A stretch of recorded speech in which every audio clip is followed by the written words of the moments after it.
The year is 2035. We're halfway through a Premier League season, and the top four in the Premier League are Wolves, Bournemouth, Holme, and Fulham. This is, without question, the most bonkers football manager save I have ever been involved in.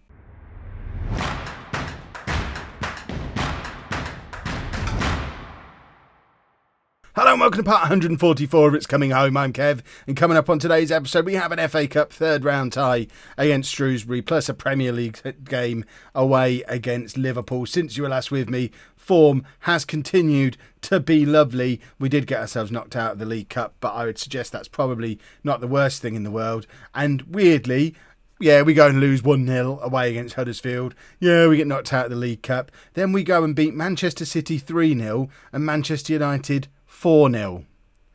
Now, I know what you're thinking, but Kev, you said in the intro that the top four's different now. And yeah, Manchester City are down in 14th. Manchester United are competing for a Champions League spot. They're currently in 5th place. So what's arguably more impressive is what we've done since then, because we then drew against Fulham, who are in the Champions League spots with us, and beat top of the table Wolves away from home. So the Premier League table looks like this. 21 games gone. We are 8 points off the top of the league. I don't think we're in a title race, although, goodness me, looking at the state of that table, there might never be a better opportunity to go for it in the second half of this season.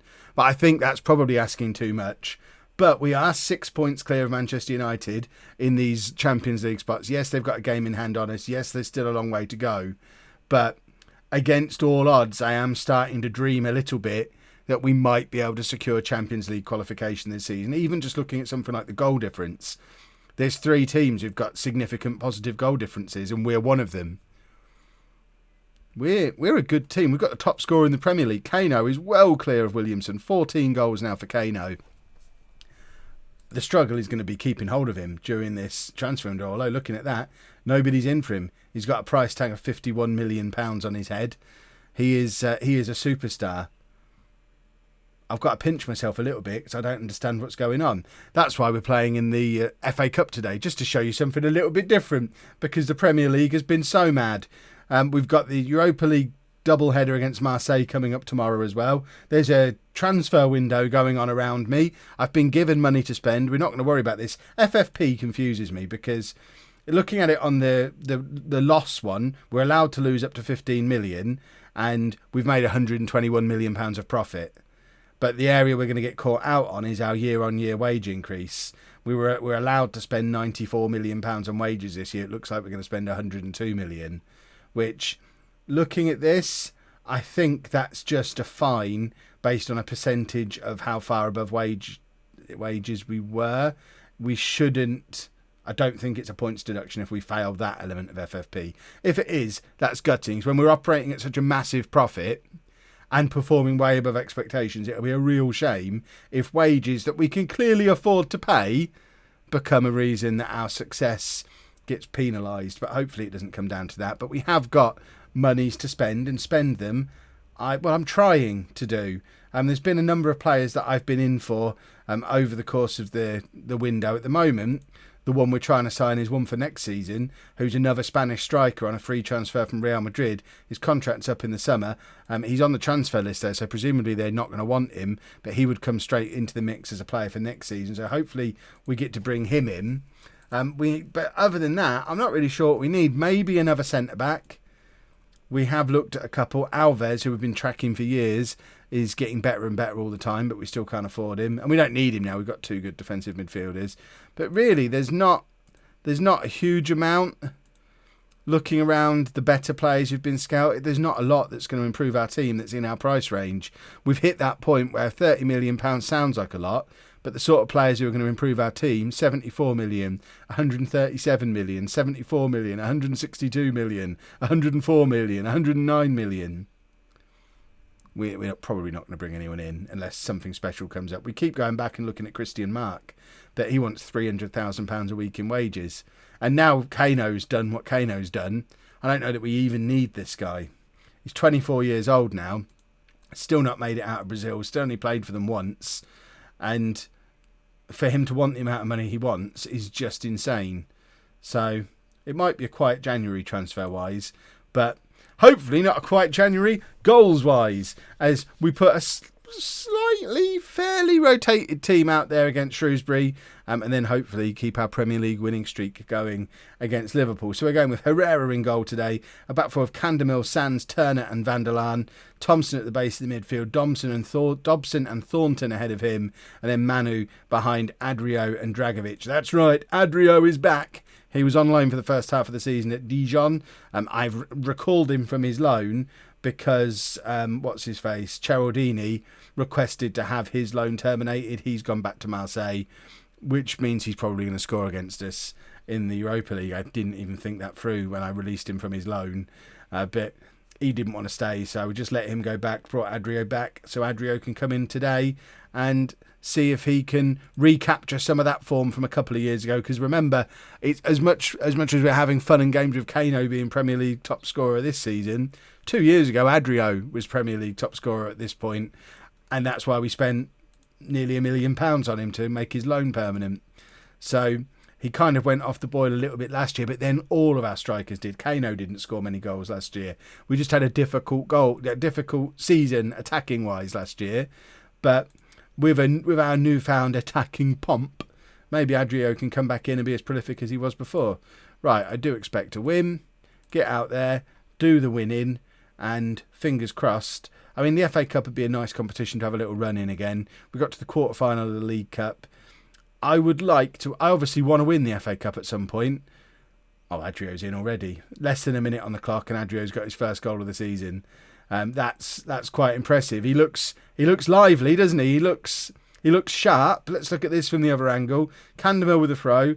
Thompson plays it across to Thornton, who, for a kid, this is a decent effort. Hits the crossbar and Adrio's first to react. Lightning quick reactions, and this could be a fun afternoon for Adrio, even though it's evening. But he's still operating on French time, so I don't know what difference that makes. It's probably not afternoon for him either, because it ultimately still a 7:45 kickoff in January. That's evening. That's night time. That's freezing cold, horrible night time. But let's not worry about that. Let's hope Adrio can grab another one. What I was saying though is the FA Cup would be a nice competition to win. I don't know if this is the season to focus on it though, when there's still an outside chance that we could win the league or qualify for the Champions League or win the Europa League. I think there'll be other seasons where we probably need to focus on the FA Cup because we've got nothing else going for us.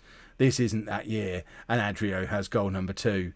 I desperately hoped this is what would happen when he came back in, and I know we're only playing against Shrewsbury, so you have to take it with a pinch of salt, but the rest of the team is playing against Shrewsbury as well. Dragovic has been excellent for us when he's played this season. That was a sensational through ball from Manu as well. That was a goal right out of 2033. We haven't scored that goal for a long time, but Manu, when he's on form, can pick a pass like nobody else in this team, threads through the eye of the needle, and Adrio is there to tuck it away.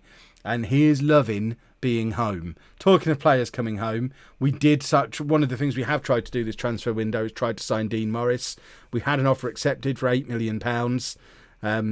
We were going to pay him like £100,000 a week. Then Blackburn came in and offered £8 million. And like 3 days later, we got a message through saying Dean Morris wants to come to us. We're his preferred destination, but he needs more money out of us. I said, no, this is the offer. It's £100,000 a week. You'd be like one of the top paid players at the club. And he's gone to Blackburn, £160,000 a week. That was his opportunity to come back, and he chose not to.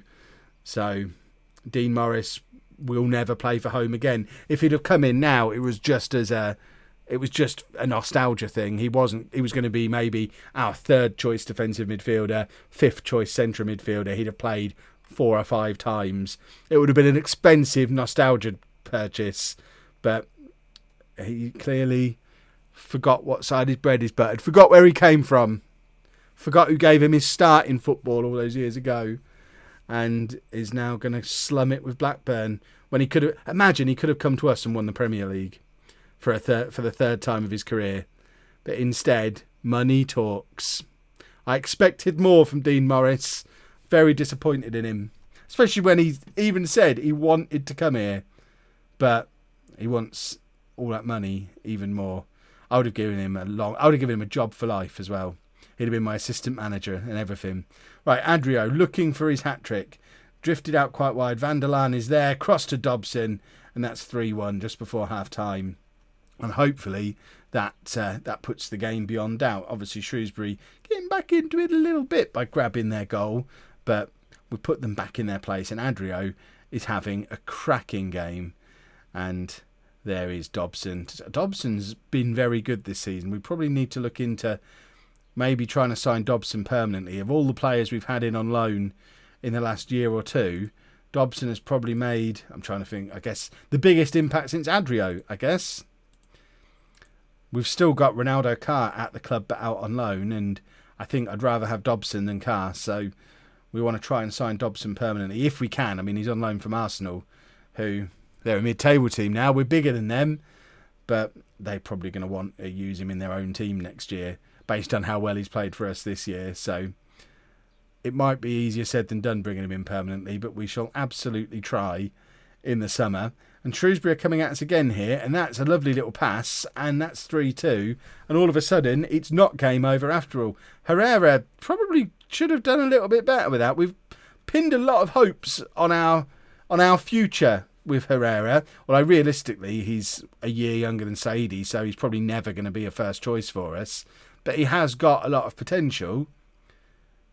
I expected him to be someone that we'd probably rotate into the team in cup games for the next 2 or 3 years, then sell for £30 million.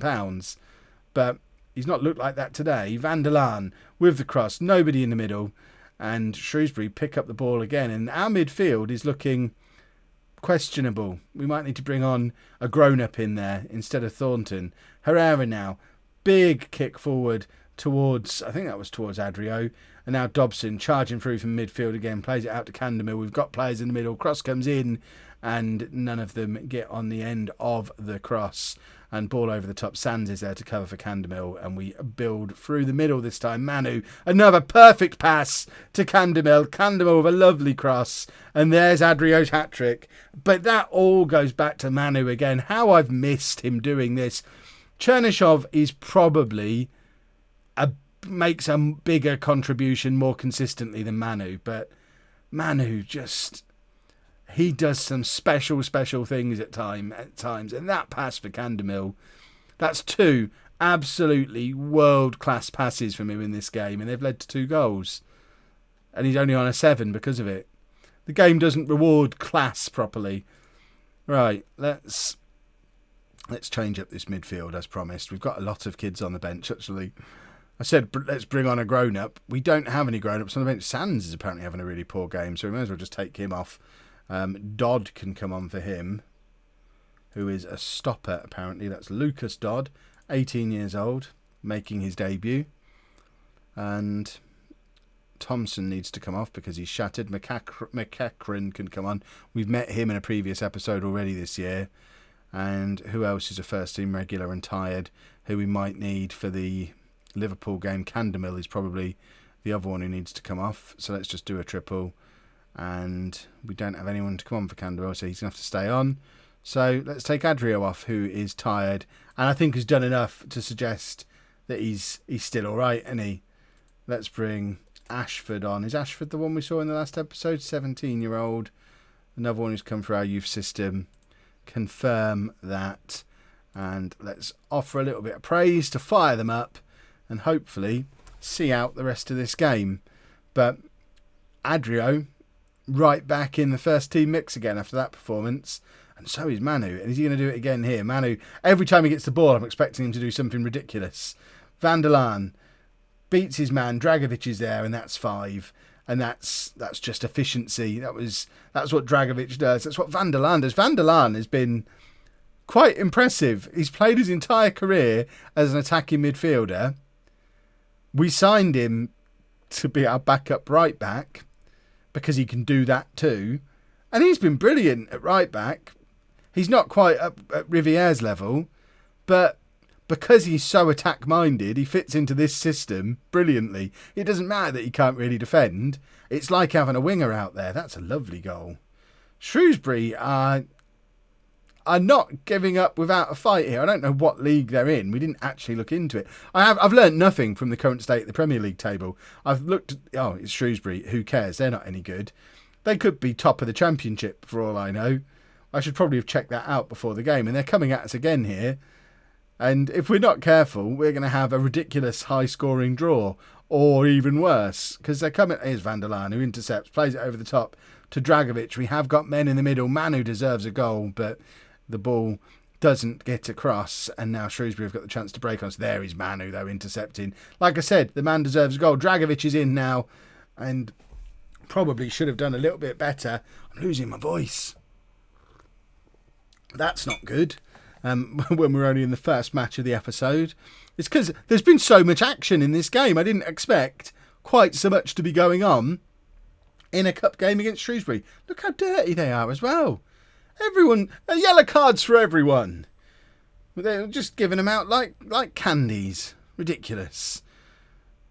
Right, we're struggling to deal with something defensively again, but it's led to a ball over the top to Dragovic, and again, probably should have done a little bit better.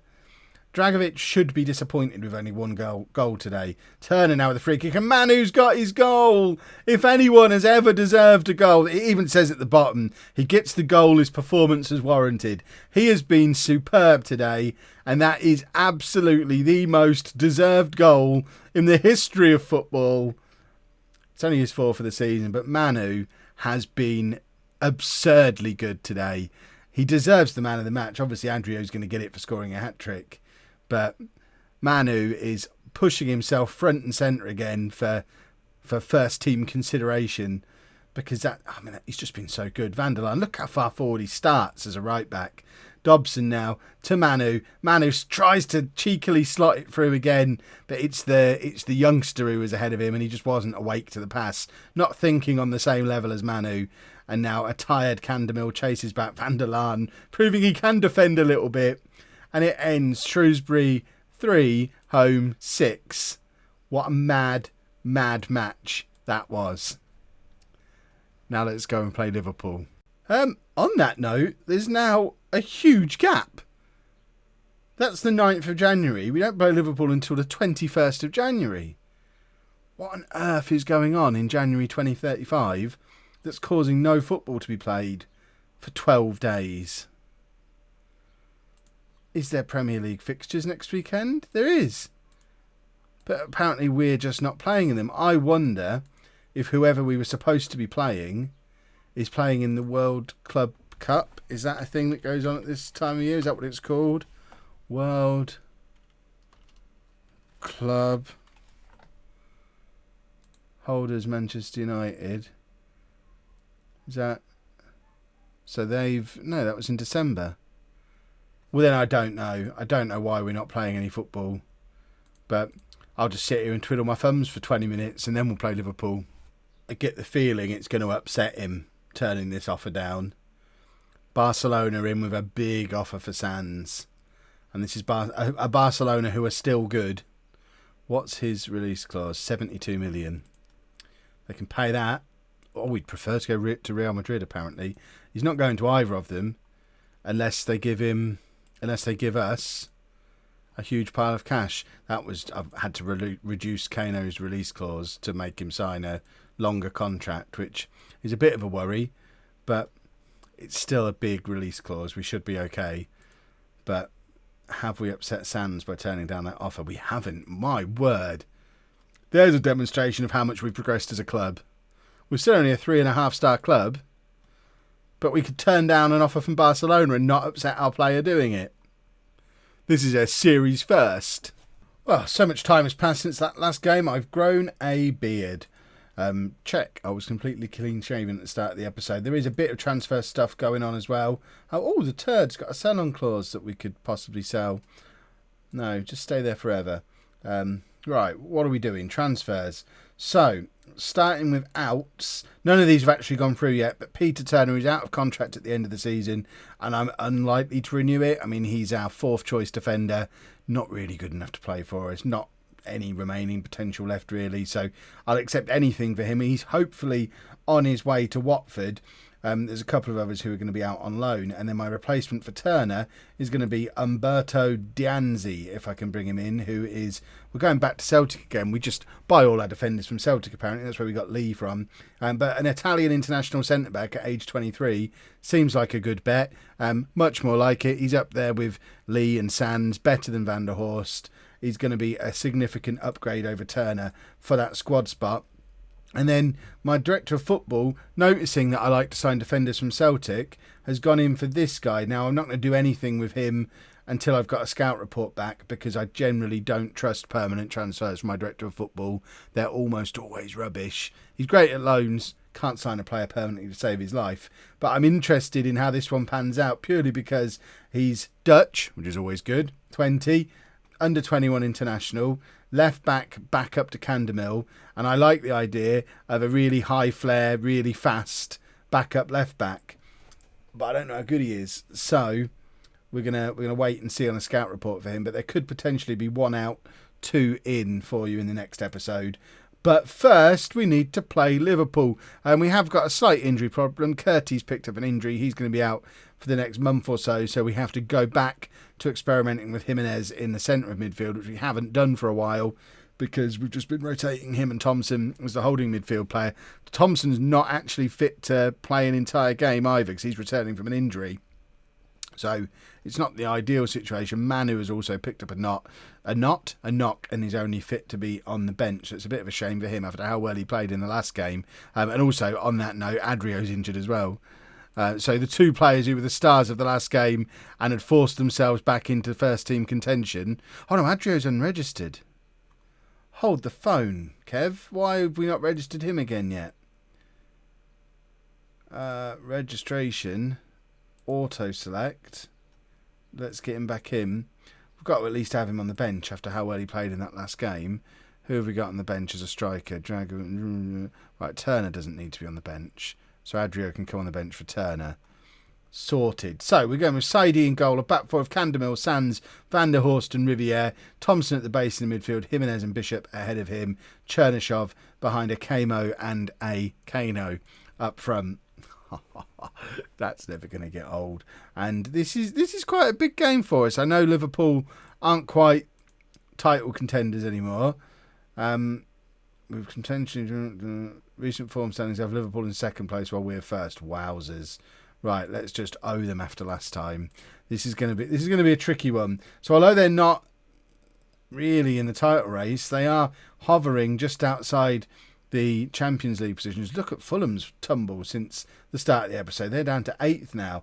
This little group behind us is forming up quite the queue to come and challenge us. Wolves are running away with the title, which I guess is what Bournemouth look like. They must have lost as well. This is our game in hand that we're playing now, so that's why we move up into second place as it stands with a draw. Wolves are going to take some catching, but the way things are settling down, it looks like we're the team who've got to try and catch them, which seems insane. Bishop, from the edge of the area, finds a Kamo, who, I don't know if that hit the post or if that's the keeper who saved that, but either way, the net didn't bulge, so Kev's not a happy camper. And I don't understand how Liverpool are the form team in the Premier League but down in 5th. They must have had a horrible start to the season, which, to be fair, we had a horrible start to the season as well. If you remember, I think it took our first 4 games before we registered a win. We've been on a long run of wins with the odd weird random defeat. Huddersfield and Preston are the 2 teams who've stopped us going on a huge long unbeaten run. But they seem to just be blips as we recover from them and go and beat teams that we shouldn't be beating. It's been a weird season. That's a terrible pass from Candemill and has caused all sorts of problems. And that is a big miss. We kind of set that up for them on a plate and they haven't done anything with it. Big free kick from deep. And now they've done something random but also got away with it. It looks like both defences have decided to try and make this interesting because the strikers haven't. We've had 6 shots, none of them on target. Liverpool not really doing much better. So Oh, Candemill again. That's terrible from Candemill. He's noticed we're in for a new left-back. I'm not trying to replace you. It's my director of football who's trying to buy a backup because we don't have one. I don't like having to play Sands at left. Although, to be fair, we've got Deakin who's out on loan. We've got Arden who's out on loan. So we do have two good young English left-backs. So unless this Dutch one from Celtic is superb, I'm not going to be desperately upset if we don't get him. Right, we're now passionately looking for revenge. It did say we're the underdogs on there as well. So, going back to original rules when we first got into the Premier League, because remember, we are still supposed to just be a mid-table team this year. A draw here would be a great result. So we're doing very well so far to be drawing, but the league table is just such a temptation to look at that and think, well, a win here, and look how big that gap to fifth place. I mean, that's what we're not looking up, we're looking down at fifth place constantly. Liverpool are currently the team occupying that position, so beating them goes a long way towards pushing us further towards the Champions League. As Bishop just got himself sent off, he has. I mean, that's not the sort of thing you expect from your captain. Just a silly red card, especially when Thompson needs to come off soon as well. And we're kind of running out of midfielders with Curtie injured. The only one we've got is Dobson. We're going to have to... I don't really know what we can do here. I'm thinking probably take Chernyshov off and go to a midfield three, but then what are we going to do when we have... I guess we then bring Manu on for Thompson in about 10 minutes and switch it around again. So we're going to do this for now. Perhaps make you do that. And then you can push forward a little bit more and just go a whole lot more defensive. Without obviously changing to a defensive system, because that would be crazy. I'm going to try and mix something up with the strikers as well. Let's get Dragovic on for a Camo. And then we need to get Thompson off. Although he doesn't seem to be struggling, but we have to respect the fitness test. So this is when we bring Manu on, just to see if he's got 15 minutes of fancy in him. So we'll leave him defending there like that. And now we're going to show some passion and try and win the game. It's dangerous playing without a holding midfielder. Of all the players to give away the goal, you don't expect it to be Sadie. He's been so good. Perhaps I was wrong to go and try and win the game. I mean, it was a minute after I said a draw would be fine here. We go and try and win it, and then the keeper that was rubbish. He's one of the best keepers in the world, and then he goes and does a silly thing like that. We need to demand more. We need Manu to do another one of his sensational passes. But I'm worried at this point, down to 10 men. Bishop has thrown this away, really. Riviere was brilliant there.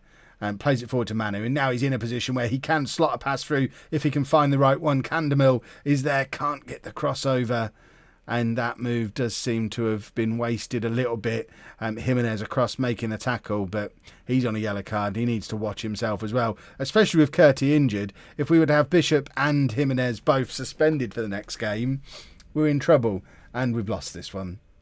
Liverpool now up to just 1 point behind us, and from a situation, I don't want to see the replay, from a situation where we could have been building a gap down to fifth place, it's now a 2-point gap.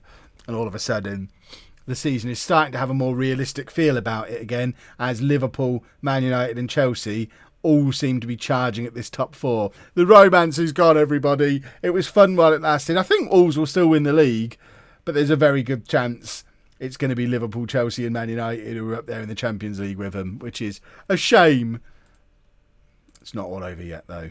There you go. Oh, that's upset them. My assistant managers turned that around a little bit.